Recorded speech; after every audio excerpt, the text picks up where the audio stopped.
Então, gente, a questão está pedindo assim. Um projétil disparado com ângulo de tiro de 30 graus tem velocidade inicial de 600 metros por segundo no vácuo. Considerando a gravidade igual a 10 metros por segundo ao quadrado, determine a altura máxima atingida e o alcance do tiro. Então, pessoal, eu fiz um desenho aqui para exemplificar o que acontece nessas situações de lançamento de projétil. A gente tem aqui o nosso vetor velocidade, tem módulo de 600 metros por segundo, inclinação de 30 graus. Como a gente sabe, a velocidade é uma grandeza vetorial, então ela possui módulo, direção e sentido. Logo, nós podemos representá-la dessa maneira aqui. Um vetor sempre tem suas componentes no eixo y, ou seja, na vertical, e no eixo x, na horizontal. A gente pode representar isso desse jeito também, que é a mesma coisa, eu só peguei esse vetor e desenhei do lado de cá, para ficar mais fácil de enxergar um triângulo retângulo, que desse jeito a gente consegue encontrar as componentes de um jeito mais fácil, que é por decomposição do vetor. Como fazer isso? A gente vai ter que usar o seno e cosseno do ângulo 30. Então, vamos lá. O seno de 30 graus vale 1 sobre 2. O que é o seno? É cateto oposto sobre a hipotenusa, que no caso é VY sobre V, certo? Então, 1 sobre 2 igual a VY sobre V. A gente sabe que o módulo de V é 600. Então, 1 sobre 2 igual a VY sobre 600. Resolvendo essa conta, a gente chega aqui VY igual a 300 metros por segundo. E a gente vai fazer a mesma coisa agora para o Vx, só que usando o cosseno. O que é o cosseno de 30?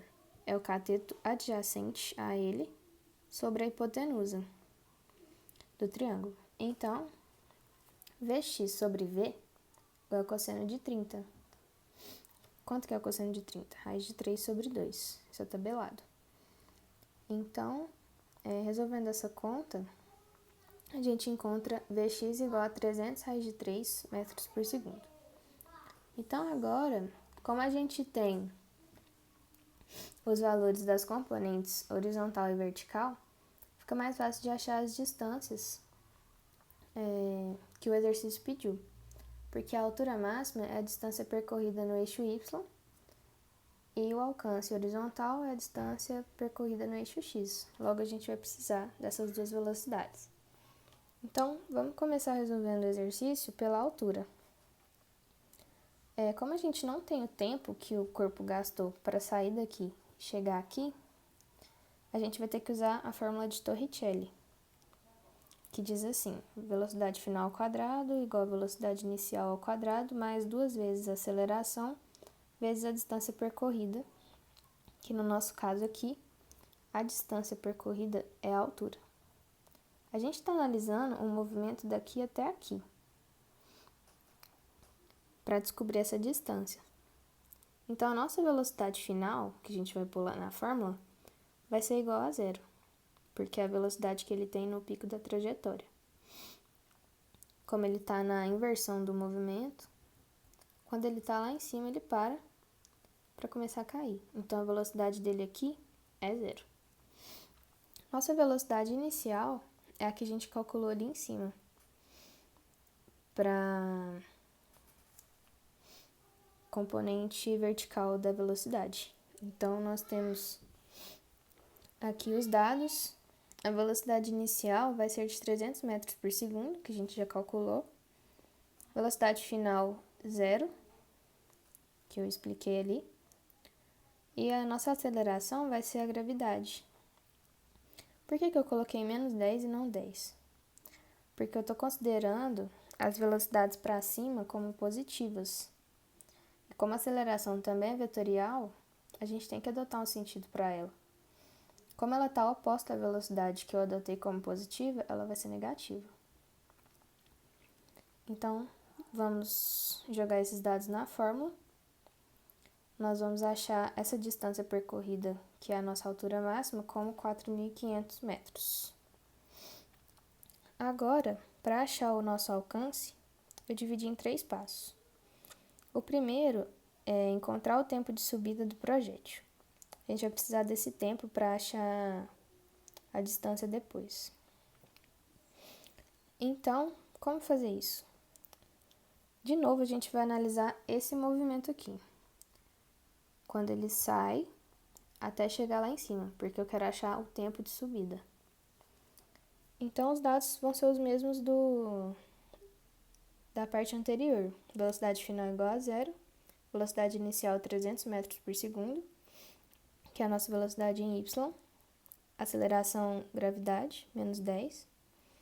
Então, jogando tudo isso na fórmula do movimento uniformemente variado, nós temos o tempo igual a 30 segundos. Só que esse é só o tempo de subida. Então, agora o segundo passo é encontrar o tempo total da trajetória. Como o tempo daqui até aqui é 30 segundos, e o movimento é o mesmo daqui até aqui, ele cai com as mesmas velocidades, nós temos um tempo total que é a soma desses dois, certo? Como os dois são iguais, é só multiplicar o tempo de subida por 2, que nós vamos ter um tempo total de 60 segundos. Agora, o último passo é só usar movimento retilíneo uniforme. Ah, mas por que não vou usar movimento acelerado? Porque nessa parte do movimento, a velocidade no eixo x, ela permanece constante. Não tem aceleração no eixo x.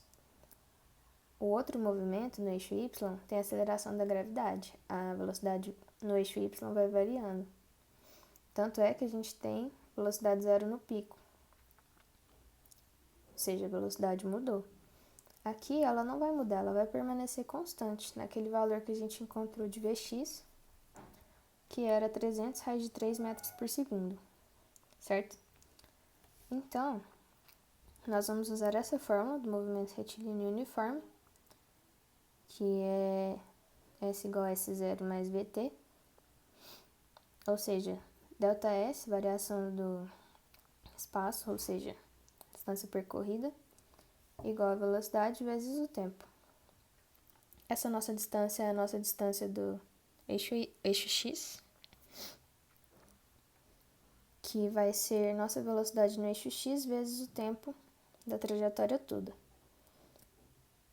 Certo? Então, nossos dados são Vx igual a 300 raiz de 3, T igual a 60, joga na fórmula ali, do movimento retilíneo uniforme, nós encontramos o alcance igual a 18.000 raiz de 3 metros. Então, a nossa resposta final, o alcance horizontal do projétil vai ser 18 raiz de 3 km, que vai ser igual a 31,2 km, mais ou menos. E o alcance vertical do projétil, ou seja, a altura máxima, vai ser de 4,5 km.